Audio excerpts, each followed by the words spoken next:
E agora, entrando especificamente no resultado da pesquisa, a gente entra no momento de reagir, que aborda sobre a perspectiva de geração de empregos.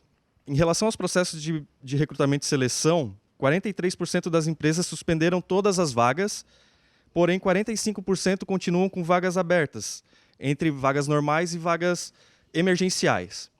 Então, eu gostaria de perguntar ao nosso amigo Leandro, na visão da área de gestão de pessoas, qual a expectativa da geração de empregos nos próximos meses? A expectativa que a gente vê a partir do segundo semestre, talvez agosto, setembro, a gente comece a ter uma retomada em termos de geração de empregos de forma geral. Hoje nós já percebemos que muitas indústrias já estão voltando às suas atividades, não com 100% de sua capacidade. No nosso caso, como o Caesar, nós estamos hoje com cerca de 70% a 75% da nossa capacidade, que não é ruim para o momento, né? Nós chegamos até a fazer algumas contratações algumas semanas atrás para nosso centro de distribuição, né? Mas de forma geral, eu acredito que a partir de setembro é que as empresas vão começar realmente a retomar suas contratações, porque aí o avião já está, né, subindo forte para começar o seu voo de cruzeiro. E como vocês perceberam na pesquisa, agora é um momento de sobrevivência, né, da gente segurar, preservar o nosso caixa, preservar, né, a segurança e a vida das pessoas e se preparar para 2021. Eu concordo, né, com a visão da decolagem.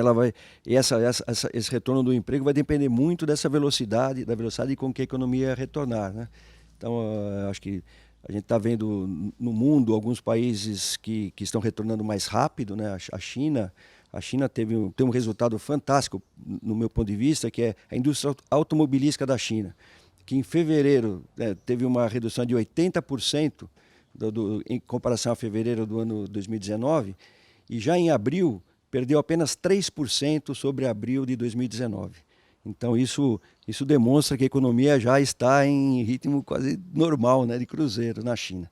A China, a gente sempre se surpreende com muitas coisas que acontecem lá, e talvez isso seja um motivo, né, talvez não comparável com outros lugares. Mas a notícia de ontem dos Estados Unidos, também da retomada de emprego nos Estados Unidos, geração de 2 milhões e 500 mil empregos, né, no mês de maio, onde se esperava uma perda de mais 9 milhões de empregos, e eles, pelo contrário, cresceu, e só com bares e restaurantes, eles disseram que criaram 1 milhão e 400 mil empregos só com a volta de bares e restaurantes. Então surpreendeu todo mundo, surpreendeu as tendências. Então eu acho que esses movimentos, eles são bons, que são imprevisíveis positivamente falando, né? Os empregos estão voltando, e eu espero que no Brasil a gente tenha essa mesma surpresa positiva no segundo semestre. Saiu ontem os dados da economia americana de geração de emprego, né? E isso me fez pensar que, claro, lá é muito mais barato demitir e contratar, né? Mas aqui no Brasil é muito caro demitir. E tem empresas que, no desespero, achando que, meu Deus, o mundo vai acabar, acabaram demitindo, enfim. E isso vai ter um efeito contrário, né? Que daqui a pouco vai voltar, vai precisar contratar, né? Vai ter despendido muito dinheiro e ao invés de economizar, vai ter gastado mais até, né? Então, eu vejo que é uma janela de oportunidade que nós temos para discutir e, quem sabe, até aprovar uma flexibilização da legislação trabalhista que nós temos hoje, né? De ser tão caro manter um funcionário, demiti-lo, enfim, né? Porque as empresas, muitas vezes, precisam, sim, né? Num momento agudo como esse, dar um freio né, na sua despesa, daqui a pouco voltar ao normal, né? Então, a palavra está com os nossos legisladores, né? Esperamos que eles possam aproveitar essa janela de oportunidade aí para a gente ver uma mudança que tão difícil de fazer nesse país. Eu estava lendo ontem uma matéria, acho que foi do Washington Post, que estava discutindo essa retomada dos empregos, e o que me chamou a atenção é que eles disseram que poderia ter sido maior, porque o auxílio-desemprego nos Estados Unidos é bom e tem um bônus que eles estão dando, se eu não me engano, são $600 por semana para todos que perderam o emprego. Então eles estão tendo dificuldade de recontratar, de retornar com esses funcionários para os seus postos, principalmente os de salário mais baixo, que são esses de bares, restaurantes. Eles disseram que tem busca, né, por profissionais e as pessoas não querem retornar. Então talvez eles estão dizendo, como esse bônus termina em julho, eles acham que a partir de julho os resultados vão ser ainda melhores do que foram em maio, no retorno dos empregos. São coisas que a gente acaba não percebendo aqui no Brasil, porque talvez isso não aconteça aqui, mas lá é uma realidade. O pessoal está muito satisfeito com o auxílio-desemprego e com os bônus que o governo está dando. E eles disseram um outro ponto que acho que é importante, é relevante a discussão, é que também muita gente não está retornando ao trabalho e se recusou a retornar porque tem que cuidar de filhos e tem que cuidar dos pais, né? Tem idosos em casa, então isso também pode retrair de alguma forma, segundo o jornal, a retomada mais rápida da economia americana. E complementando, né, a questão do aspecto jurídico, né, trabalhista da legislação nossa, ficou um pouco mascarado a questão do desemprego no Brasil, justamente pelas medidas que foram adotadas pelo governo, no sentido de proteção à garantia do emprego, né, das MPs que foram editadas. Então nós vamos ter um aspecto agora de queima, né, de banco de horas, os trabalhadores que tiveram os contratos suspensos ou tiveram a redução de jornada e salário, as empresas obrigatoriamente vão ter que assegurar esse período de estabilidade. Então isso causou uma certa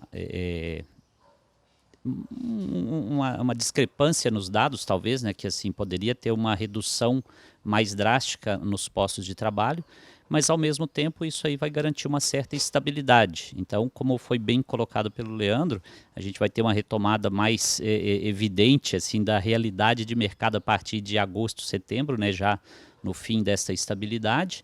Mas o que a gente tem acompanhado em termos de legislação, né, é uma sinalização de uma redução, né, da carga tributária e a redução dos encargos trabalhistas, né? Aquela MP que foi editada, a 905, que falava do cartão, do contrato verde-amarelo, né, que acabou sendo retirada, né, de pauta, foi revogada em função da ausência de votação, né, de apreciação pelo Congresso. Ela já está sinalizada para uma retomada disso, como uma opção para o mercado de trabalho. Mas mais do que isso até, eles têm sinalizado como uma nova onda de reforma trabalhista, né? Então, assim, vamos ver o aspecto real a partir de agosto, né, com essas medidas que foram adotadas. E pegando um pouco do gancho em relação à geração de empregos, a gente identificou, com o resultado dessa pesquisa, que 60% das empresas efetuaram algum movimento de paralisação parcial ou total de seu processo produtivo. As demais ações envolvendo outras áreas foram principalmente home office, férias, redução de jornada e salários. Então eu pergunto ao Guedes, de acordo com o que você acompanha no mercado, o volume de produção tende a reaquecer nesse segundo semestre? O retorno da economia vai acontecer, né? É inevitável, porque a queda foi muito forte. Então a tendência é que tenha um retorno. O que se discute é a velocidade desse retorno, né? Os economistas eles usam muitas letras, né, para explicar, para exemplificar esses retornos, né? A visão otimista seria um V, né, que caiu muito forte e sobe muito forte. Essa é uma visão otimista que talvez tenha acontecido na China, mas que talvez não se espere em outros países que o retorno seja na mesma velocidade. Talvez a letra que melhor demonstre o que vai acontecer seria um U, né? esse U, e depende da extensão da bacia do U, né? Quando ela vai voltar, e de repente ela volta rapidamente, né? Ela volta com uma velocidade muito rápida, porque existe uma contenção, uma repressão aí de necessidades que aconteçam ao mesmo tempo. E por isso que muitos economistas preveem um crescimento do PIB muito forte em 2021, né, para vários países, né? E, contam com PIB negativo nesse ano. Isso nos Estados Unidos o PIB deve ser negativo, a soma dos países europeus também deve ser negativo, mas a China já vai ser positivo nesse ano. Então a China já está retornando, está com no tipo um V, talvez não um V normal, talvez um V com uma perna um pouco mais parecendo quando a gente dá um ok, né? Aquela perninha mais esticada, talvez ele tenha um retorno assim. O nosso aparentemente será um U, né, com um retorno mais forte em 2021, e eu acho que existem propostas que seriam ruins também, que seriam um W, né?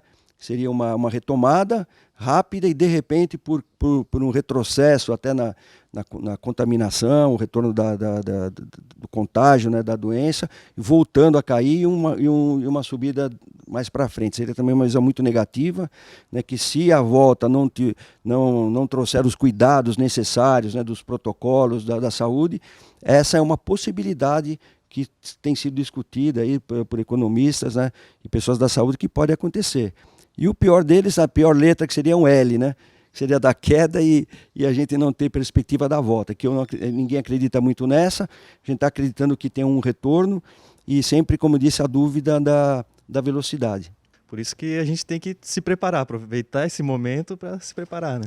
Sempre que tem uma incerteza, né? Porque você não pode, eu acho que isso todas as empresas estão fazendo, aqueles que tiveram uma paralisação, em alguns segmentos onde isso aconteceu no setor metal mecânico, a queda foi muito grande, porque a indústria automobilística praticamente parou. E é a grande alavanca, é o motor da economia, né, desse setor. Então, no mundo todo, a indústria automobilística parou. No Brasil não foi diferente, então como vai ser o retorno? Tem um agravante aí, que é a indústria automobilística brasileira, ela está se abastecendo muito de importados. Isso tem acontecido ao longo dos anos, principalmente quando o dólar o real ficou valorizado, vamos dizer assim, valorizaram o real, e para conter a inflação no país, isso aconteceu, a inflação foi contida, porém houve uma desindustrialização do país. Então muitas empresas foram buscar até parceiros em outros países, na China principalmente, e abastecendo o Brasil com produtos importados. Agora você imagina a nossa indústria, como ela volta necessitando de peças do mundo todo, né? Como vai retornar? Então, talvez tenha até demanda de mercado, mas talvez eles não tenham todos os componentes, porque se faltar um componente, você não monta o veículo. Você não consegue desenvolver uma peça de um veículo em pouco tempo. Você precisa de muito tempo. Algumas peças que são críticas, o motor demora até 2 anos para você aprovar um motor novo. Então, não tem essa possibilidade. Então, por isso que essa velocidade ela vai depender demais de toda essa questão dessa gestão complexa, né, logística que vai acontecer, do retorno em vários países às suas condições originais, que possam abastecer a nossa indústria, e aí sim as indústrias locais, né, que também participam desse segmento, poderem voltar à normalidade. Por isso que a situação é bem complexa e a gente precisa aguardar e ver os próximos passos que vai acontecer. Eu sempre falo que num momento de um desafio assim inesperado, como aconteceu com este vírus, né? A gente sempre fica focando muito no problema, né? E acha, né, no desespero que, meu Deus, o que eu vou fazer agora da vida, né? Mas é uma oportunidade, né, que nós temos de repensar coisas que nunca tínhamos parado para pensar, né? Por exemplo, nossa grande dependência da China, né? Talvez é uma oportunidade de da tecnologia local se desenvolver para prover o que hoje é buscado fora, né? Então, temos que diminuir essa dependência, né, da China, ou enfim, de só um fornecedor ou poucos fornecedores. Então, acredito que há um espaço, né, para o desenvolvimento dessas empresas voltadas a fornecer para as fábricas aqui no Brasil. E isso seria interessante como uma política pública mesmo, né? E nós temos sempre que olhar, então, as oportunidades que surgem, né? Olhar para como resolver, onde queremos chegar, né? E não ficar só olhando para o grande problema e reclamando da vida, né? Isso não nos leva a lugar nenhum. Vejo que quem mais vai sofrer neste momento vão ser os pequenos, né? Que não tem como se financiar, pagar o aluguel, por exemplo, lojas em shoppings, né? Quantos pequenos empresários que têm tantos custos fixos e não conseguem diluir, né, num curto prazo. Talvez uma ação inteligente das administradoras de shoppings seria dar um bom desconto no aluguel agora desse momento, né, porque é mais fácil manter quem já existe ali do que conseguir algum outro empreendedor que vai querer abrir um negócio num momento de crise, né? Acho que nessa mesma linha acho que é muito importante nessa retomada, e algumas empresas estão fazendo isso, a criatividade, né, e até inovar no relacionamento com os seus clientes. A indústria automobilística, que é onde eu estou, né, acompanhando um pouco mais de perto, ela está fazendo isso. A Ford, por exemplo, ela está dando 90 dias para pagamento da primeira parcela na compra de um veículo nos Estados Unidos, né? E parece que isso vai ser uma campanha mundial. Aí a Nissan aderiu a esse mesmo movimento de alongar, quer dizer, você compra agora, paga lá na frente, depois da crise. A crise vai acabar, você paga lá. A Hyundai está dando 6 meses para quem perde emprego, quem está parcelando e pagando, 6 meses de paralisação no seu pagamento para não comprometer a receita familiar, né, dessa pessoa que deu, né, que comprou um veículo da Hyundai.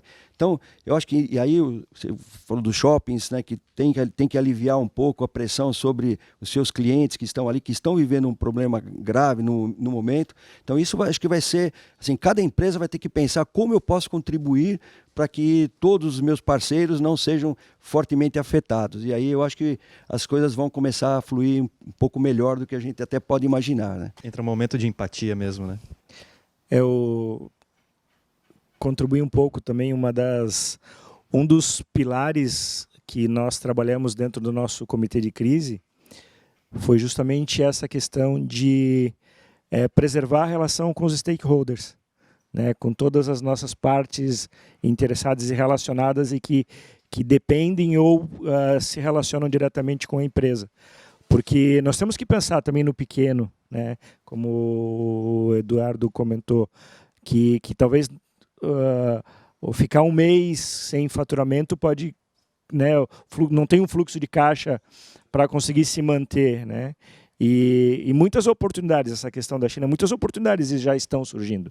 A gente percebe o quanto clientes que traziam determinados itens da China, hoje já percebem que, pô, no passado vocês forneciam isso para nós, vocês querem voltar a fornecer? E a gente, claro, a nossa máquina inclusive está parada, desde que, né? Então, eu acho que estão surgindo hoje, até com esses movimentos aí, né, de vamos usar o que é nosso, né? Está voltando um pouco essa questão do nacionalismo, de fazer, né, de promover aquilo que é local, né? Compre do seu bairro, né? Compre do seu vizinho. Então, isso eu acho que é um movimento positivo e que vai ajudar também a esse movimento. Eu ia comentar exatamente nesse sentido, né, que observando as tendências, né, que vamos exemplificar com a WEG, com a fabricação dos respiradores aqui, né? Então, os players estão se reinventando, isso é uma questão que será observada a médio, a curtíssimo prazo até. A tendência será a priorização do mercado interno, né? Então, nós acredito, né, pelas sinalizações, né, da equipe econômica de investimento na área de saneamento básico. Então, a priorização das linhas de crédito do BNDES, né, no setor de saneamento básico, isso vai gerar uma grande movimentação, né, na área, por exemplo, de fabricação de equipamentos pesados, caminhões, tratores. Então, a tendência é se buscar a criação de mais postos de trabalho, né, nesse pós-crise, justamente para atender a essa demanda que será gerada, né, com a priorização do mercado interno. Isso eu acredito que será uma tendência, né, nos próximos meses. Então, o que nós estávamos importando da China, né, a tendência é trazer isso para o mercado interno. Então, é uma questão que a gente vai observar, né, como uma tendência, né, que muito provavelmente vai se concretizar e refletirá no mercado de trabalho também.